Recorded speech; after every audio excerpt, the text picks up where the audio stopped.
please welcome Secretary of State for Education, Gillian Keith.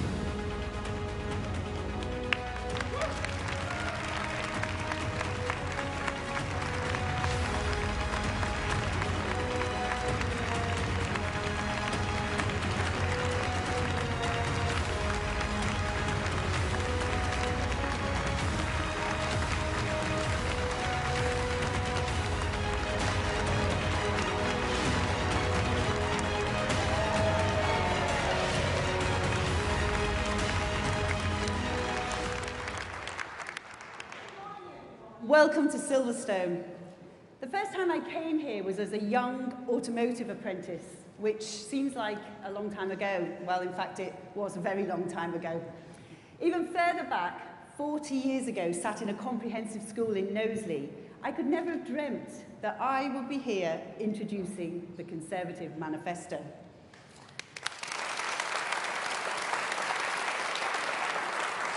Now, my story isn't a stereotypical one for a Conservative cabinet minister. I grew up in Huyton, the constituency of Harold Wilson, in a die-hard Labour family. 92% of the children that I grew up with failed to get enough GCSEs, or O-levels as they were then, to provide them with the opportunities they needed to thrive in life.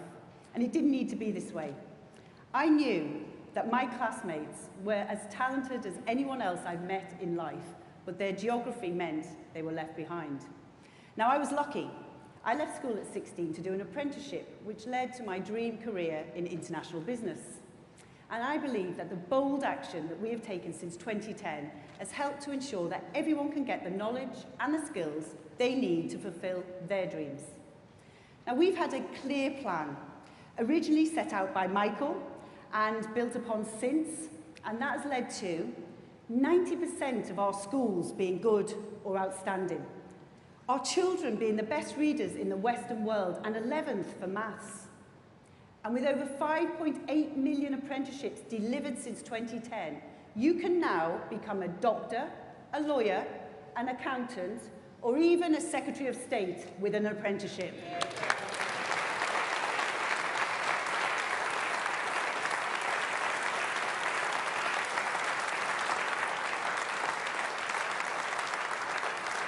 And the Prime Minister's bold action to end poor quality degrees, expand apprenticeships further and bring in the advanced British standard will help deliver our central goal in education, giving young people the best chance in life. Now, every one of my cabinet colleagues could stand here right now and tell a similar story of transformation in their own areas. That's because it's what Conservatives do. We take a problem, we put a plan in place and we fix it. Whether it's creating 4 million jobs since 2010, increasing pensions, or cutting taxes, we've invested in Britain's future. But before we hear from Rishi about how we'll build a secure future for you and your family and our United Kingdom, we're lucky to be joined by one of our greatest local leaders, whose determination and drive has rejuvenated Teesside after decades of being overlooked by Labour. Ladies and gentlemen, please give your warmest welcome to Ben Houchem. Please welcome Dean Valley Mayor, Ben Houchem.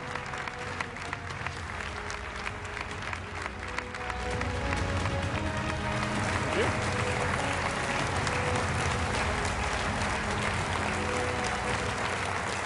Thank you. That's very, very kind of everybody. Thank you very much. But you're not here to clap me. Hopefully you're going to be clapping the main event very, very shortly. But I'm here because I wanted to tell you a little bit about our Prime Minister. I've known Rishi since he was first elected as an MP many, many years ago now. And he still has the same energy, the same verve, the same passion that he had when he was very first elected as a backbench MP. And it's been incredible to see the journey that he's been on, being able to transfer that to our great country to be able to deliver for the people across the United Kingdom. And what we saw when he became Prime Minister and when he was Chancellor is the fantastic work that he's done to be able to support people right across the country during the biggest economic shock that we've seen since the Second World War during COVID. This was a man who absolutely cares about this country. He cares about every single person across our great nation, and he put in place bounce back loans, furlough, support for businesses, and he steered the ship through the country's most difficult time for generations. That could not have been done, in my opinion, by anybody else. That took a man of detail, of attention, of hard work, and I absolutely thank him for all the work that he did to support people in my area across Teesside, Darlington and Hartlepool. But what I've also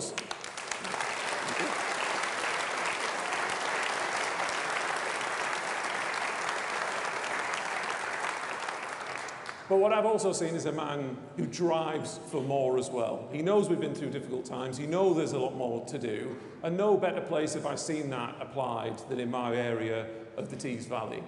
When I was first elected in 2017, Teesside, Darlington, Hartlepool were places that were never mentioned in the media, they were never mentioned in Parliament, and that was because we had wall-to-wall Labour councils, we had wall-to-wall Labour MPs, and they turned up every now and again when they wanted their picture taken because they had no real care for the local area because they took it for granted. It had been Labour since the war, left, right and centre, and they got complacent. And thankfully we were able to build a message, we were able to build a positive vision for our region, and a key part of that whole vision for being able to deliver it was the Prime Minister. The plans that we've delivered over the last 7 years have helped to start to transform my region. Whether that be from reaping the benefits of Brexit by setting up free ports in the UK, something that couldn't have been done while we were inside the EU. Teesside has benefited greatly by having the UK's first and largest free port. And already we have contractually secured more than £6 billion worth of private investment, 9,000 contracted jobs, and that's going to generate tens and tens of millions of pounds a year in business rates back to our local councils to be able to fund vital local services.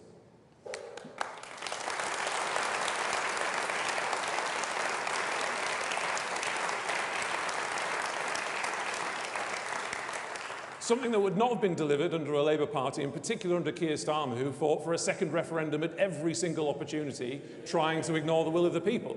That is what a Conservative government delivers. That is what a Rishi Sunak Conservative government delivers. And what we also found in Teesside is, just before I was elected, that the steelworks closed in 2015, putting more than 3,200 people out of work. Something that shook our local community, something that caused devastation to families right across our region. And now, as we fast forward with the plans that I've put in place, working with a strong Conservative government led by Rishi Sunak, we've been able to secure those jobs, all of that investment, and more importantly, we've been able to bring back steel making to Teesside, something that we have been built on and founded on for the last 200 years, but doing it in an environmentally friendly way with electric arc furnace technology, creating jobs, keeping steel making in this country as a vital industry, all done because of the support that we've been given by the central government, delivering on our plan locally.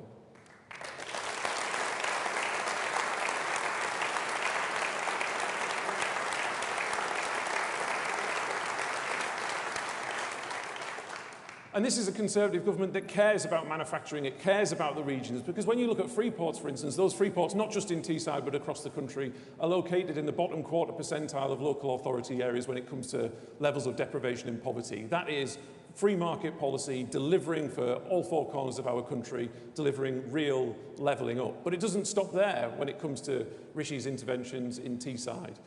He also helped us establish the Treasury campus, now the Darlington Economic Campus, in the heart of Darlington. Again, something that I can guarantee you absolutely would not have happened if it wasn't for Rishi, who was fighting with the civil service, who wanted to go to Manchester. Actually, they wanted to stay in London, but if they had to go anywhere, they said, if we have to go anywhere, we'll go to Manchester. But between Rishi and I, we fought hard to make sure that not only are we creating now 2,000 jobs by 2027, good quality, well-paid civil service jobs in the heart of Teesside that weren't there before, we are recruiting local people. More than 80% of the jobs that have been recruited are locally recruited. That's a new voice at the centre of government in policy making, a voice that was ignored for decades under previous Labour governments.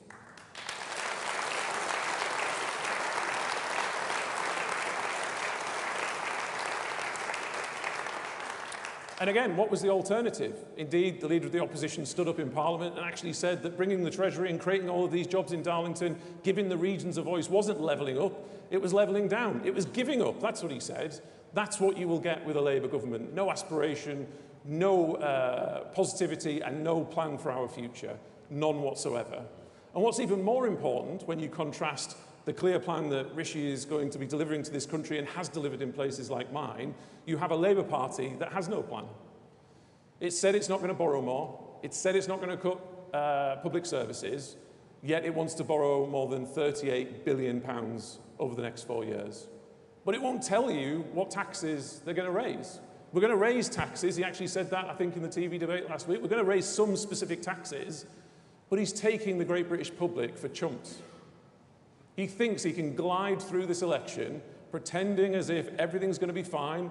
It's going to be changed, but we don't know what we're going to change to. We're going to do some stuff, but we're not going to tell you what it is. We're going to raise some specific taxes, but you'll have to wait and find out until you elect me. That is no way for somebody to want to become Prime Minister and form a government of this country.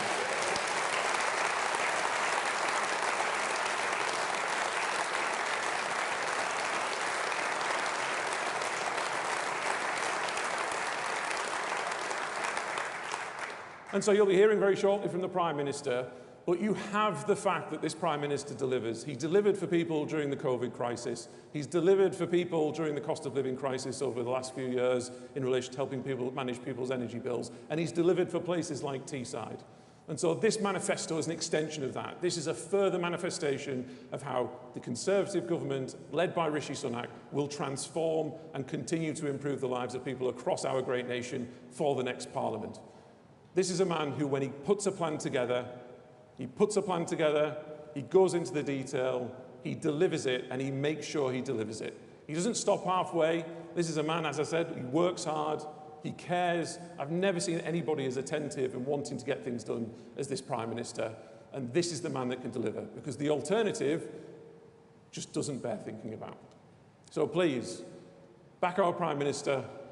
Make sure we return a Conservative government, because the alternative will be absolutely Armageddon. Raise taxes, jobs lost, and an absolutely catastrophic future for our country. So before I introduce the Prime Minister, there is going to be a short video. Thank you.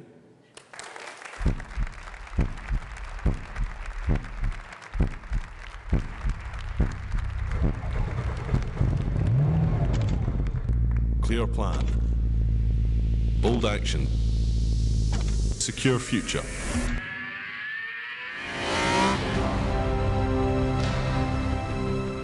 We're working for a Britain where we have renewed confidence in ourselves and our communities. A country where hard work will be met with fair rewards and where the opportunities enjoyed by the previous generations will be there for future ones. A country where our defence and our security is assured. So let's take that message and that vision of a secure future to every corner of our United Kingdom, and let's show Labour that the British people will never be taken for granted.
Thank you.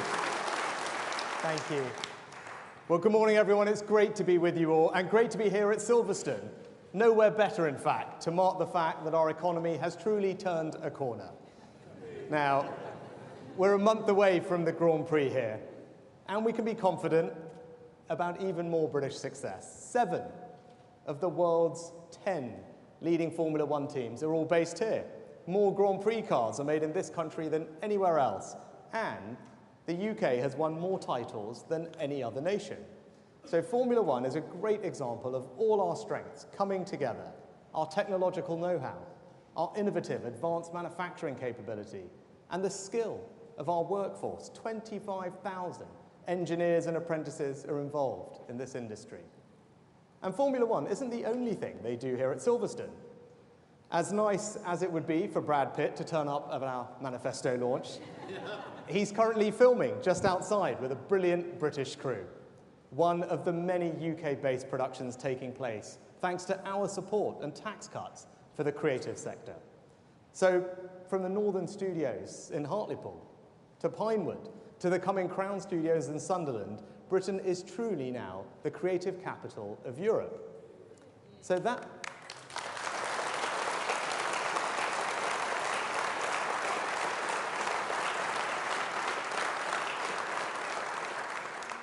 just thinking about that, the fact that we can lead the world in such competitive fields should make us all enormously proud of our country, but crucially optimistic about our future, because we Brits can outcompete the best in the world.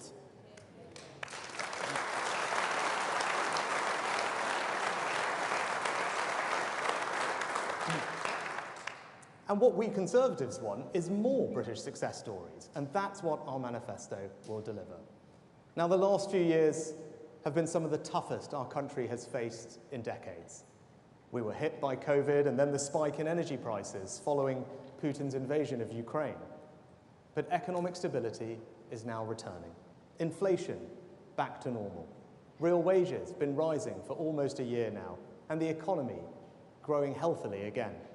So the question now is, who is best to turn that foundation into a secure future for you, your family, and our country? Now, this manifesto is our clear plan for the United Kingdom. It's about the bold actions that we will take to deliver that secure future. And we Conservatives know that security is essential for success. And that's why we're raising defence investment to 2.5% of GDP by 2030 to deal with the increasingly uncertain world that we live in. This is the biggest sustained increase in the defence budget since the end of the Cold War, and one that Keir Starmer will not match. Labour would rather keep the civil service at its bloated, pandemic level rather than give our armed forces the equipment they need. And when there is a war in Europe, turmoil in the Middle East, China flexing its muscles in the South China Sea, we are in a world of increasing threats, and we must show our enemies that this country, with our allies, will stand strong. Now, this axis of authoritarian states, Russia, China, Iran, North Korea, must know that their attempts to destabilize our world will simply not succeed. Now is the time for bold action, not an uncertain Keir Starmer as our Prime Minister.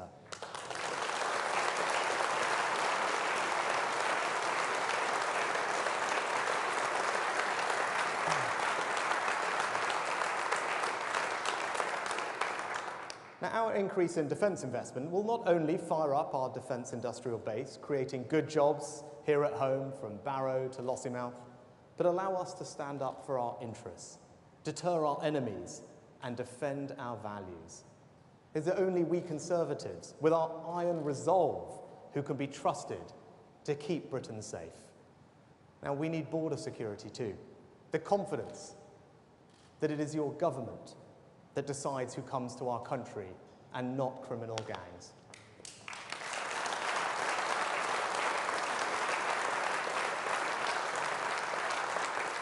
And that is why if you vote Conservative on July the 4th, the flights removing illegal migrants will depart in July, establishing the deterrent that will stop the boats.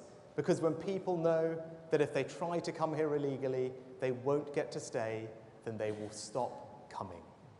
And if we are forced to choose between our security and the jurisdiction of a foreign court, including the ECHR, we will always choose our nation's security.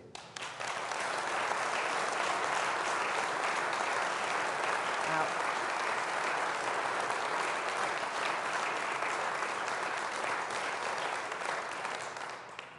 but Labour have no answer to this question. As you saw the other week, Keir Starmer simply can't tell you what he would do with people who come here illegally because he doesn't believe it's a problem. Now, with Brexit, we took control of our borders, but migration has been too high in recent years, and we have a clear plan to reduce it. Last year, we announced changes which mean 300,000 people who were previously eligible to come here now can't.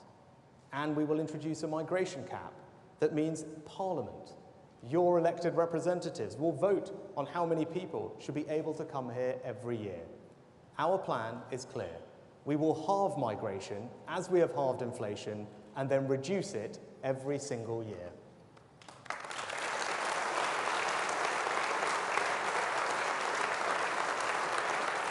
Now, we don't just need military and border security. As Putin's invasion of Ukraine has shown, we need energy security too. It is only by having reliable, homegrown sources of energy that we can deny dictators the ability to send our bills soaring. So in our approach to energy policy, we will put security and your family finances ahead of unaffordable eco-zealotry.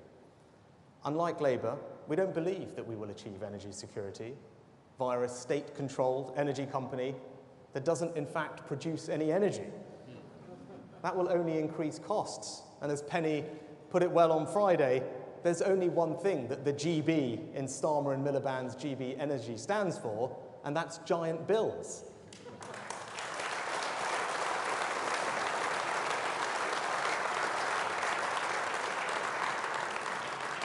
Now, our clear plan is to achieve energy security through new gas-powered stations, trebling our offshore wind capacity, and by having new fleets of small modular reactors.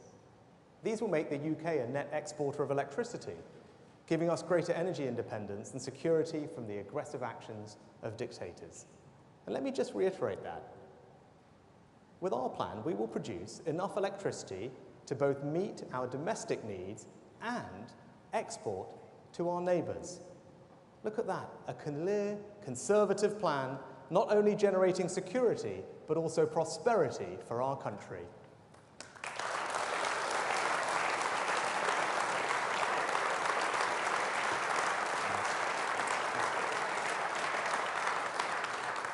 And we Conservatives also have a plan to give you financial security. We will enable working people to keep more of the money that you earn, because you have earned it and have the right to choose what you spend it on. Now, Keir Starmer takes a very different view. He says he's a socialist. And we all know what socialists do, don't we? They take more of your money because they think it belongs to them. Now, I know Labour have been taking inspiration from one of Brad Pitt's most famous films. The first rule of Labour tax rises is that you don't talk about tax rises. But we know that the policies Labour have already announced will require them to increase taxes on working households by £2,094. My friends, families cannot afford that, and it is our job to make sure that that doesn't happen.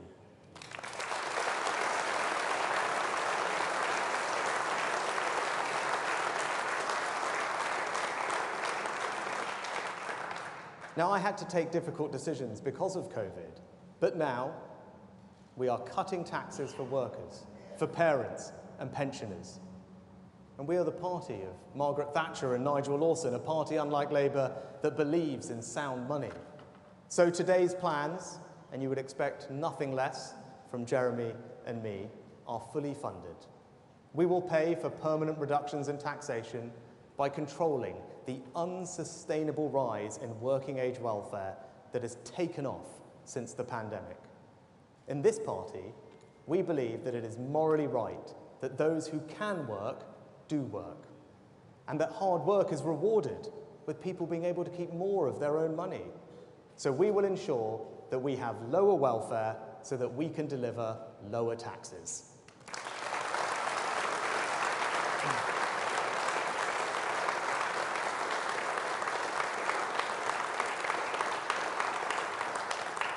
And as Conservatives, we believe that hard work shouldn't be taxed twice. That's unfair. That's why Jeremy has been cutting national insurance contributions that only workers are forced to pay. Our national insurance tax cuts are already worth £900 to the average worker. And we will keep cutting taxes in the coming years, meaning that by 2027, we will have halved national insurance to 6%. That is a tax cut, my friends, worth £1,300 to the average worker.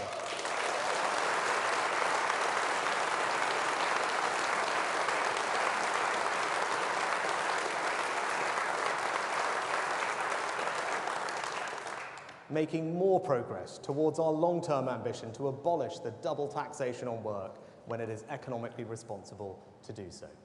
Now, I also want to say something about the self-employed, because they're the risk takers, the people who graft hard to make a living, who get our economy growing. They embody the most conservative of values, the desire to build something, to create wealth and opportunity.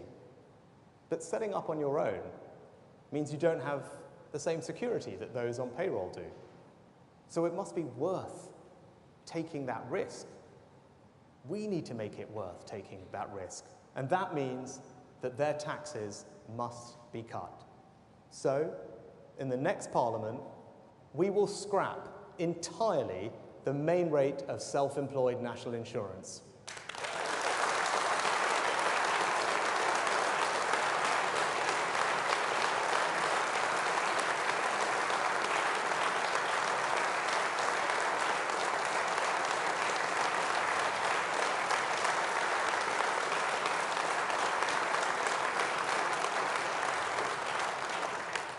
A tax abolished and enterprise encouraged. We want to encourage more people to become entrepreneurs, to set up their own businesses, to try and make something of it. So we will abolish that tax for millions of our hardest workers and create a new culture of enterprise in our country. We Conservatives want a Britain where setting up a business is as natural as taking a job. So we will do more for the self-employed so that they can do more for Britain.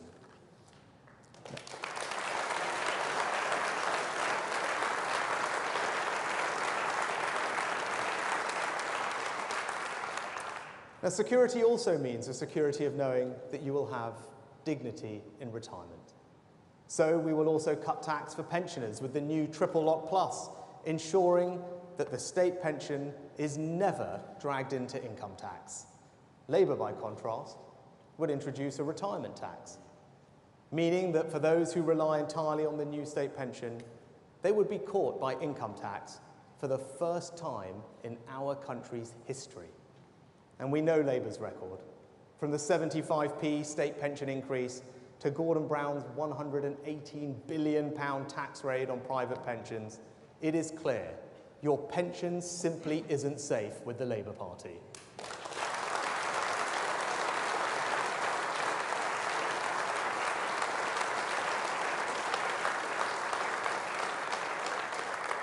And we Conservatives want to spread opportunity across the whole of our United Kingdom.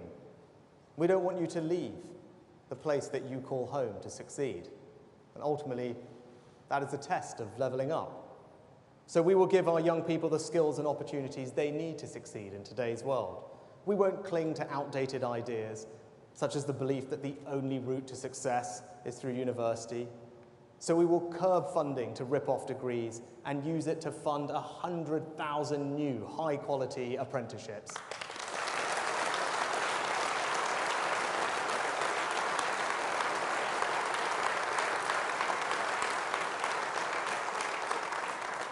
We will build on the success of our education reforms by introducing the Advanced British Standard, which will enable our young people to receive a broader education and break down the split between technical and academic education that has so held our country back.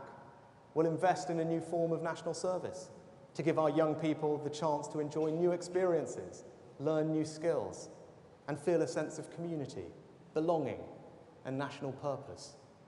National service will help us build a more unified, more cohesive society so that we can be secure in the knowledge that we are all on the same side. And we Conservatives also want to create a society in which everyone has a chance to own. In the last 5 years, we've delivered 1 million new homes. In the next Parliament, we will go even further, delivering 1.6 million new homes by speeding up planning on brownfield land in our inner cities and by scrapping defective EU laws.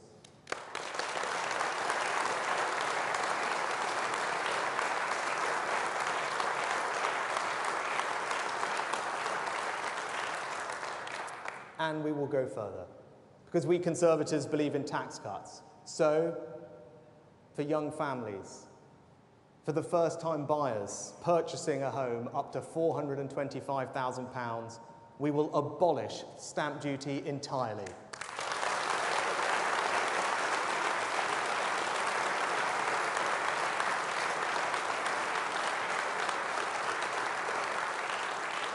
And that's not all we'll do. We'll also introduce a new form of Help to Buy, a new Help to Buy scheme to get a new generation onto the property ladder, all part of our plan to build an ownership society where more and more people have the security and pride that comes from owning your own home.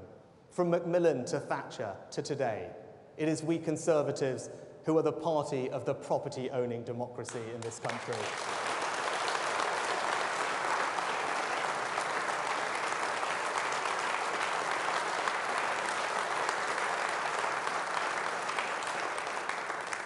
In fact, we want to make life easier for people at every stage of their lives. So we'll also give working parents 30 hours of free childcare a week from when their child is 9 months to when they start school. We'll make child benefit fairer and simpler by moving to a household system that no longer penalises single-earner households and ensuring that any family that earns less than £120,000 a year will receive it.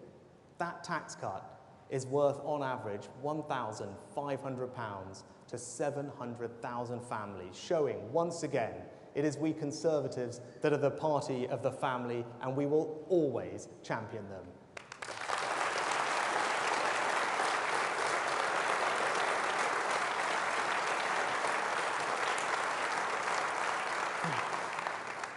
And we want all families to have the peace of mind of knowing that the NHS will be there for you if you fall sick. So we will increase NHS funding in real terms every year and train and recruit more doctors and nurses every year. We will make the NHS work better through investing in new technology and reforming how it works. You should know that if your kids have an earache or a sore throat or a chest infection, you can get quick and rapid treatment without having to take time off work, and so we will expand our fantastic Pharmacy First programme. But parents should also feel that it's safe for their children to walk home at night. So we will recruit 8,000 new police officers, one for every neighbourhood, and cut antisocial behaviour through intensive hotspot policing. And we will protect women and girls by guaranteeing single-sex spaces through an amendment to the Equality Act to make it clear that sex means biological sex.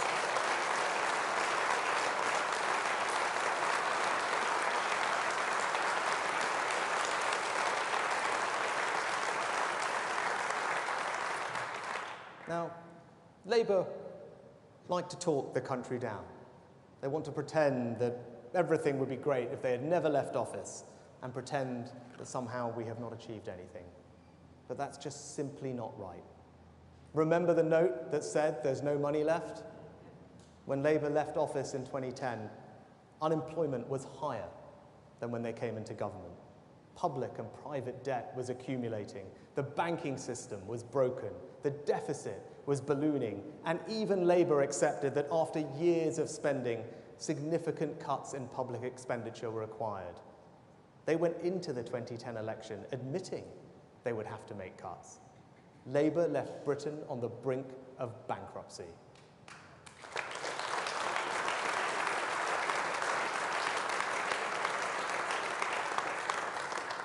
Worse, the money that Labour had put into public service had not been accompanied by sufficient reform.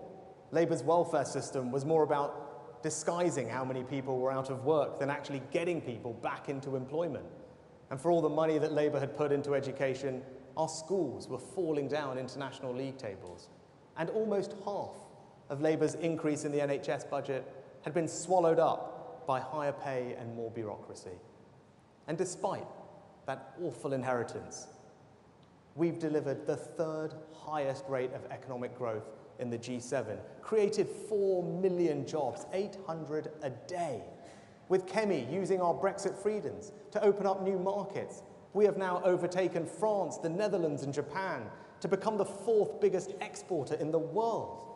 And we Conservatives under David took the difficult decisions to repair the public finances and control the national debt. And that meant that when COVID hit, we could support people and businesses with furlough, deliver the fastest vaccine rollout in the world, and provide record funding to the NHS. We reformed welfare by capping benefits and introducing universal credit. Ian's reforms mean that now work always pays.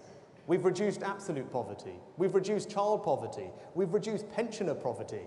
We've cut carbon emissions by 1/3, maintained our position as NATO's 2nd biggest defence power, and Boris and Ben and Grant put the country at the forefront of defending Ukraine against Russian aggression, because Britain will always stand up to tyrants.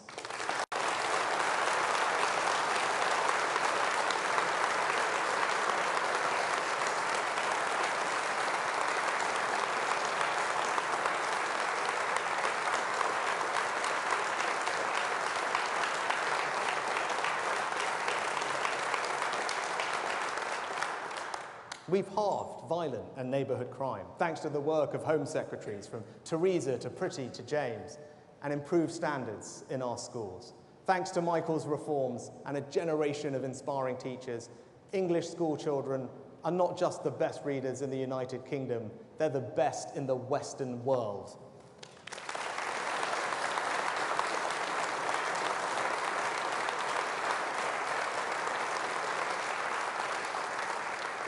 We strengthened our United Kingdom with the forces of separatism in retreat. We legislated for equal marriage, and now it is not even surprising for so many people from diverse backgrounds to sit around our cabinet table. I know you'll agree with me. We may not have got everything perfectly right, but that is a record I am mighty proud of.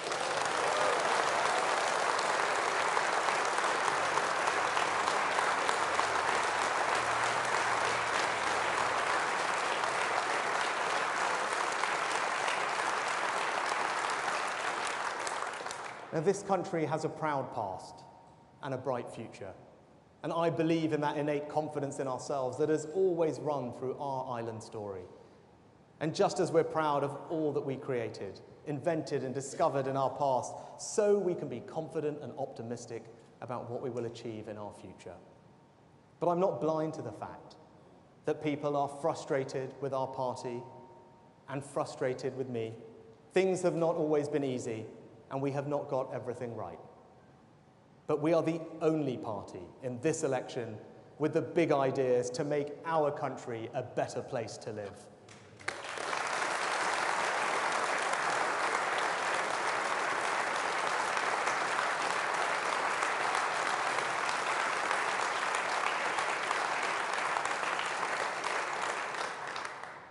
Labour offer no solutions to our problems. They would only make them worse. And all a vote for reform or the Liberal Democrats does is allow Labour to do whatever they want to our country. Do not forget that Keir Starmer is asking you to hand him a blank cheque when he hasn't said what he'll buy with it or how much it's going to cost you. Just think about what Labour would mean. Higher taxes for every working household. Can you afford £2,000 more in taxes? French-style labour laws that will lead to higher unemployment and more strikes, a ballooning welfare bill, higher immigration, and more net zero costs. Their policies will mean, as they let slip this weekend, bigger class sizes because of their desire to slap VAT on school fees. Labour would cave into the demands of the public sector unions, putting up your taxes to meet the unions' extortionate demands. And Keir Starmer will also use that blank cheque to change the rules of the game to his benefit, giving 16-year-olds the vote, not because he believes they are adults. He doesn't want them to serve on a jury or do any of the other things that adults do, but because he thinks they'll vote for him and that will make it harder to remove him from power. If Labour win this time, they'll change the rules so that they are in power for a very long time. So if you don't know what Labour will do, don't vote for it. If you're concerned about what Starmer isn't telling you, don't vote for him. And if you're worried about what Labour's £2,094 of tax rises would mean for your family's financial security, don't vote for them.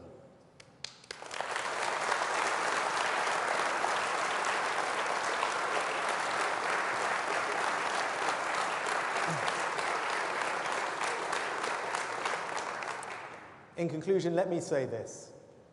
We Conservatives will always stand for our values, for aspiration, for freedom, for opportunity, for security. Your Conservative MP will deliver lower taxes, lower immigration, protected pensions, and a sensible approach to net zero. Now, our country wants a clear plan and bold action. Our country needs a secure future, and it is this Conservative manifesto that will deliver it.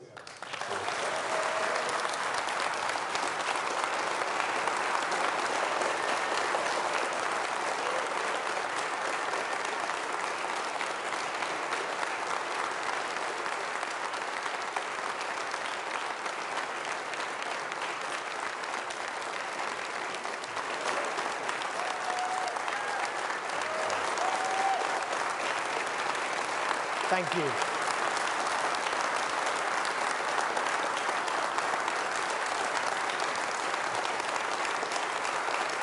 Thank you, thank you. Right, we've got lots of questions from the media to come, so the fun hasn't stopped. Here we go. Let's start with GB News. Prime Minister Christopher Hope from GB News. You stand behind, in front of a slogan saying clear plan, bold action, secure future. Well, why not be bold and commit to pulling out of the ECHR if it keeps stopping the small boats? Thanks, Chris. I've been clear throughout that I believe that our plan is compliant with all our international obligations. But I've also been clear, and the manifesto is crystal clear, that if we are forced to choose between the jurisdiction of a foreign court, including the ECHR, and our country's national security, then I'm going to choose our country's national security every single time.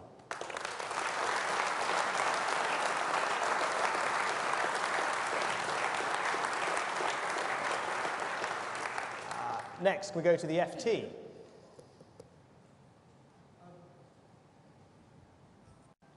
Prime Minister, George Parker from the Financial Times. You represent a northern seat, Richmond. You've seen the opinion polls, you've seen Keir Starmer campaigning in the north of England. Do you reflect on the last 5 years and consider you may have let down the areas you promised to level up, and whether indeed there's a reckoning coming?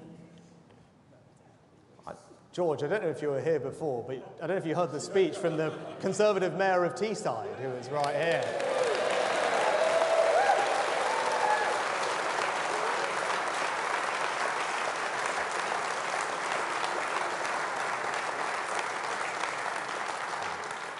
And I'll take a second to pay tribute to Ben and all our fantastic MPs in the Tees Valley for what they've delivered for the region. I mean, Ben gave you a flavour of it before, because we've been working together since I became an MP.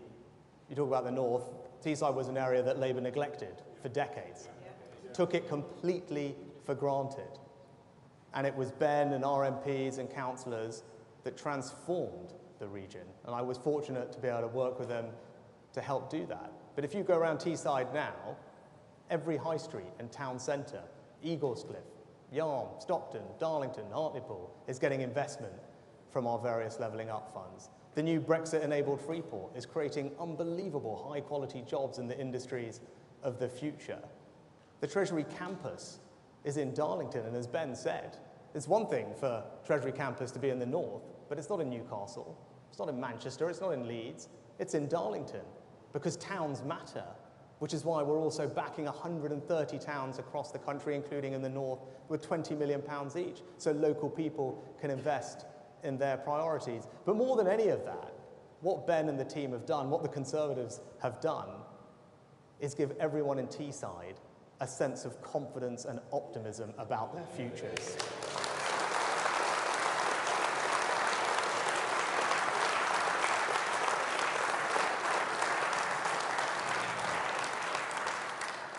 Next, we go to the BBC. Thank you, Prime Minister. Chris Mason, BBC News. For much of the last 18 months, you've tried everything to try and revive Conservative fortunes, and not much appears to have worked.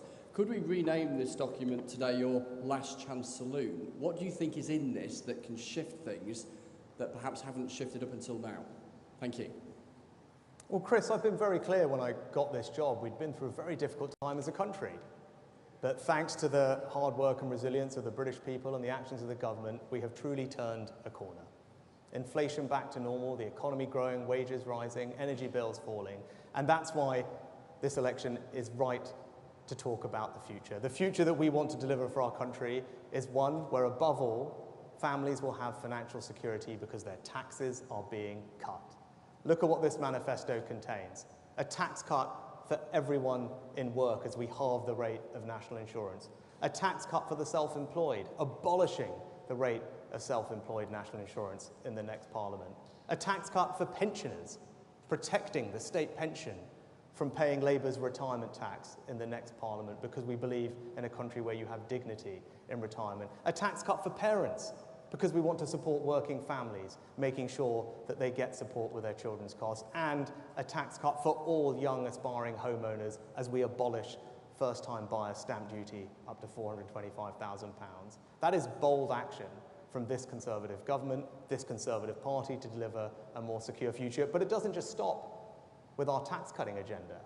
We're spreading opportunity through 100,000 new apprenticeships and a modern form of national service. We're ensuring our border security with a new legal migration cap in Parliament and a plan to get the flights off to Rwanda, and we're ensuring our country's energy security, but also doing it in a proportionate way that lowers people's bills, does not saddle them with extra costs in an ideological pursuit towards net zero. That is the offer in this manifesto, and there is a clear choice at this election. We are the only party putting bold action on the table to transform our country. Labour have nothing to say about the problems our country faces and how best to address them. Nothing. Keir Starmer is asking for a blank cheque, and he will not tell people which taxes he is going to put up that are ultimately going to cost them £2,000. So if you want a secure future, if you want lower taxes, if you want your pensions protected, if you want a more sensible approach to net zero, and you want your border secure, vote Conservative at this election.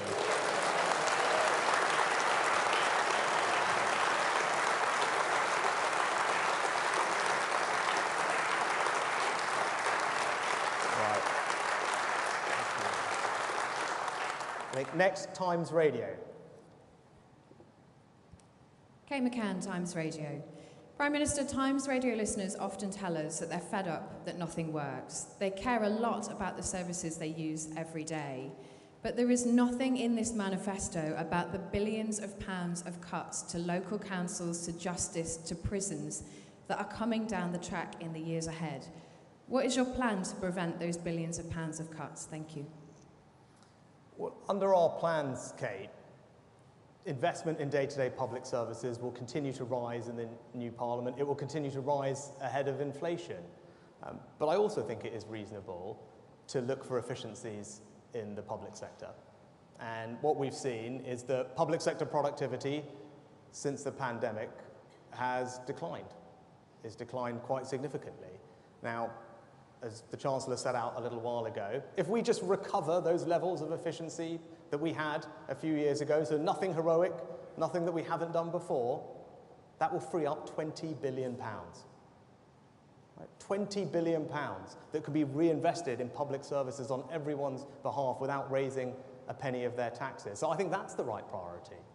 Right? Recover where we used to be before the pandemic, focus on efficiency and productivity, and you can see that in the NHS productivity plan that we have fully funded. And if we do that, that unlocks billions of pounds that we can reinvest back into the front line to deliver better high-quality services for people. Because, of course, I want to see high-quality services, but as a Conservative, I also don't want people's taxes to have to go up when we can get efficiencies to fund them.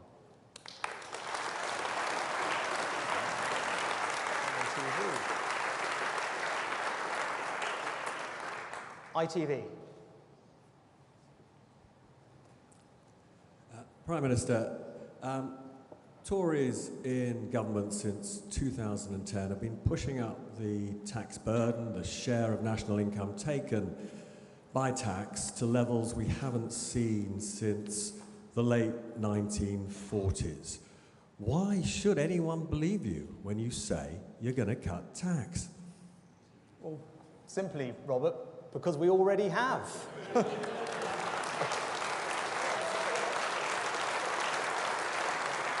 Look, but I'm up front with people. I did have to take difficult decisions after COVID.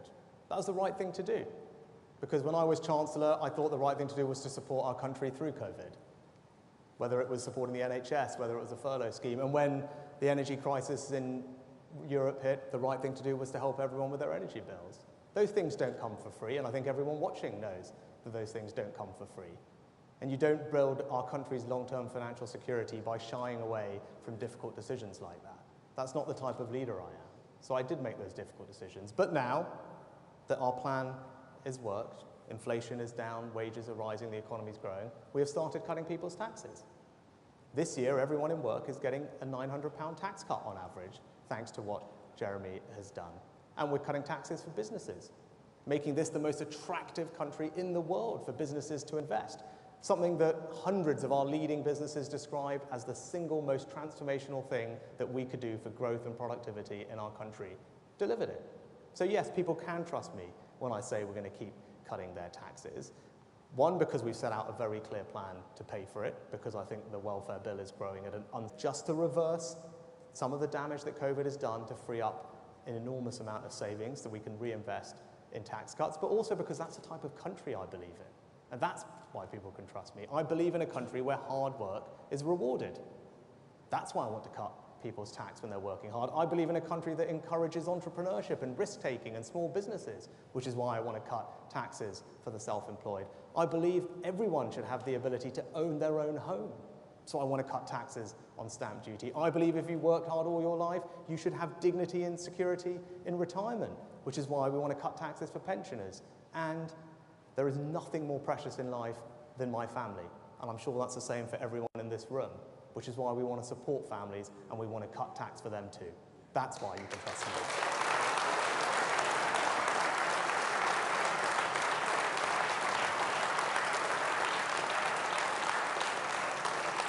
Right, can I go to the Daily Mail?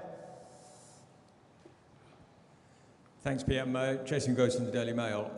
You're targeting the self-employed here. Do you think White Van Man can swing this election for you?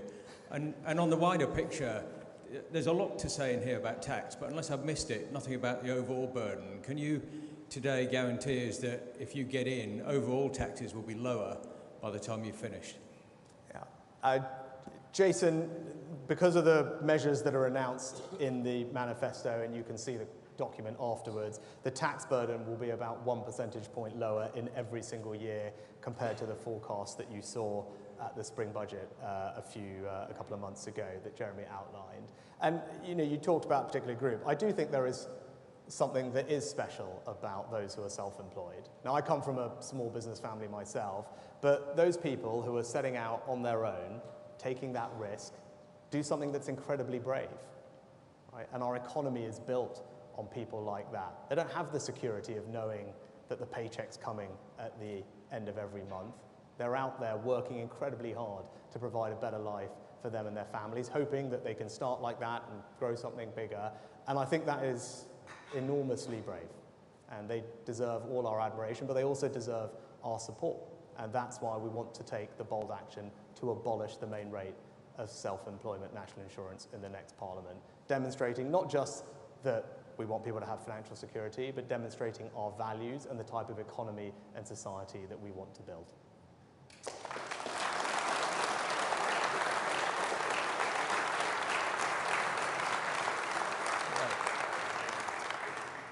Telegraph. Thank you, Prime Minister. Ben Riley-Smith from The Telegraph. Manifestos are about policies. They're also about politics. There's 4 weeks to go. You're 20 points behind in the polls. What do you say to those who say the manifesto isn't ambitious enough and that this won't be a game changer? Well, Ben, just to repeat what I said before, right, the tens the tax cuts that I went through. Tax cut for everyone in work that will be worth £1,300 in the next Parliament as we halve national insurance. Tax cut for the self-employed where we abolish the rate of self-employment. A tax cut for everyone who's wanting to start buying their own home as we abolish the stamp duty for first-time buyers up to 425k. A tax cut for families to support them as they bear their young children, and a tax cut for the millions of pensioners in our society. So yes, I do believe that is bold, and that comes on top of the action we've taken to secure our borders, to get flights off to Rwanda, a new migration cap, and a more proportionate approach to net zero. But the choice at this election is clear, because all elections are ultimately a choice.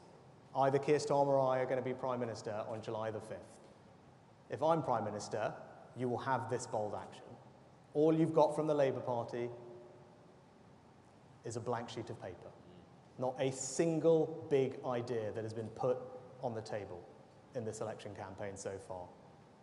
Right? When the first announcement we made, a new form of national service, which has completely energized conversations everywhere across the country. And yes, not everyone will necessarily agree with it, but no one can deny that it is not bold action that can transform our country, and I think transform our country for the better.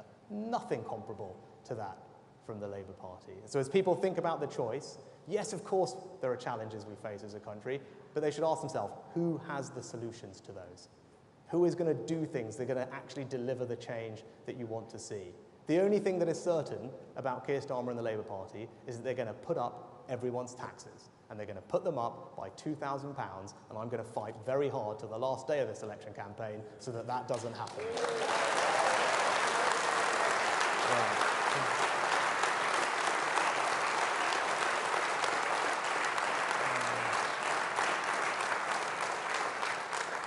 Okay, Sky News.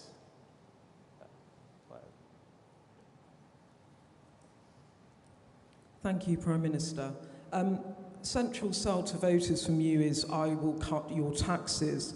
But a recent poll shows that only 1 in 6 voters believe you won't raise their taxes or raise major taxes, compared with 1 in 4 for Labour. Labour's more trusted on tax than you at the moment. That's your record as Chancellor and now Prime Minister. I'm sure it's a disappointment to you. Haven't you blown it now, whatever you say? Thank you. Well, Beth, I'm actually very proud of my record as Chancellor.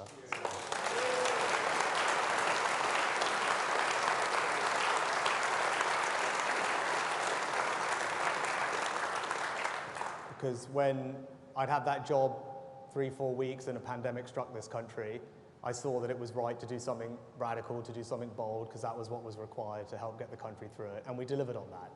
Those are my values, those are the values of our party, and we will always be there to protect this country through difficult times. But we're also a responsible party. We're also a party that's not afraid to take decisions that are in the country's long-term interests, even if they're difficult. You saw that with me when I said, yep, we did all these things, but we do need to also pay these things back and secure our children's financial futures. And you saw that with me a couple of summers ago, where I made the same argument again, that it wasn't right then to start cutting taxes until we had tamed inflation, and now that we have, I've delivered on that. So I'm not afraid to do things that are difficult. The only poll that matters is the poll on July 4th, and I'm very confident as we approach that date, the choice will become increasingly clear for people. There is only one party that will continue to cut your taxes after July 4th, and it's the Conservative Party, and there's one party that's going to put them up, and it's the Labour Party, and that choice will be crystal clear.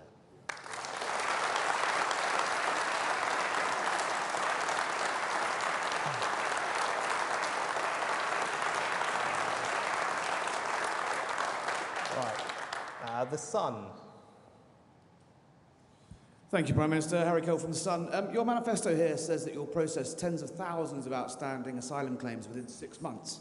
But all the Home Office statistics show that speeding up the processing of asylum claims leads to higher levels of approval. When Labour suggested this exact policy, your own ministers called it an amnesty. So is this what your policy accounts to, an amnesty for asylum seekers? And if I may, on Chris's point, you're hemorrhaging support to Nigel Farage. Why on earth not go harder on the ECHR? Why fudge it? Thank you. So, Harry, that's just simply not right. Last year, thanks to the improvements we've made, we processed more claims than at any point in the last 2 decades, right? And that has actually helped us release over 100, maybe 150 hotels now back to local communities for normal use. And actually the grant rate, you talk about the grant rate was down last year. It was down. So because we changed how we evaluate the claims, we refused far more than we had in the past. But the choice on migration is quite simple at this election. You know, I believe you need a deterrent. Right? We've done lots of things that have helped us get the numbers down by 1/3 last year, and those are all good and sensible. But in order to fully solve this problem, it just needs to be clear that if someone comes to our country illegally, they can't stay. And that means you need a safe place to send them. That's what the flights to Rwanda will do, establish that deterrent. And I've said what I've said about the ECHR, but I'll also say our act specifically gives ministers the power to make the decisions on Rule 39 things that are handed down by Strasbourg. I would not have put that power in the bill if I was not prepared to use it, right? And also change the civil service guidance to make it clear that they need to follow the ministerial decisions. But I'd also point out that, as we've seen in the last month or so, multiple other European countries all agree that having a deterrent like that, safe third countries to return people, is a crucial part of solving this problem. So when I made my speech just after becoming Prime Minister, I said on this issue, where we lead, others will follow. That is now happening. The only person who has not got that memo, normally he's very in favour of EU alignment, is Keir Starmer. Right?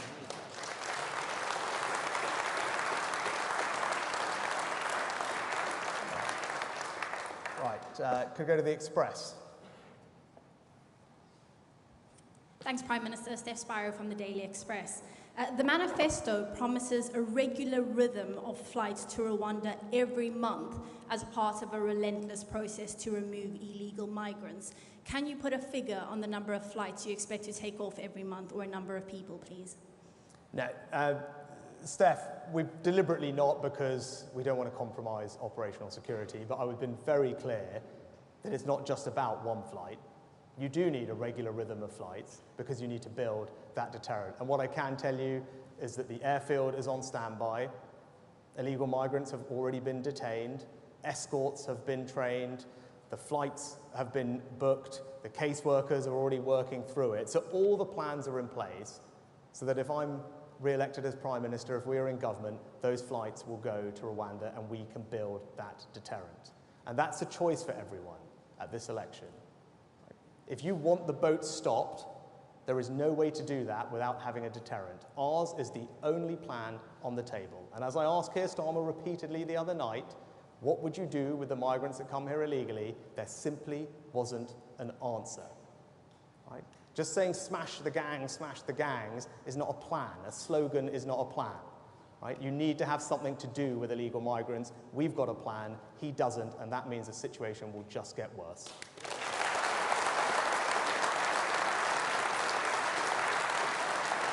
Right.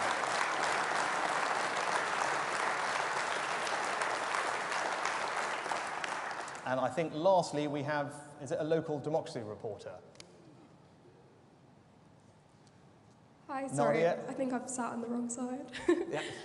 Yeah, my name is Nadia Lincoln. I'm the local democracy reporter for Northamptonshire. In the county, we've had a massive problem with SEND children, not getting enough provision and not getting the proper education, which has also been reflected nationally. In the most recent report, it found that there were systemic and widespread problems. Why have these families been let down for so long, and what would a Conservative government do to help them? Yeah. Thanks, Nadia, and we want to make sure that children everywhere, and regardless of their backgrounds, get all the support and the opportunities they need to live fulfilling and thriving lives. When it comes to SEND in particular, we've raised the funding by about 60% overall over this Parliament. I don't have the figures off the top of my head for Northamptonshire, but what we're talked about in the manifesto is to open many more SEND-free schools, which is in the manifesto and funded, because we know that provision needs to increase, and the manifesto makes specific provision for that, because as I said, this is about making sure children, no matter where they grow up, in our society have all the opportunities to be supported and to thrive, and that will always happen under a Conservative government. Good. Thank you very, very much.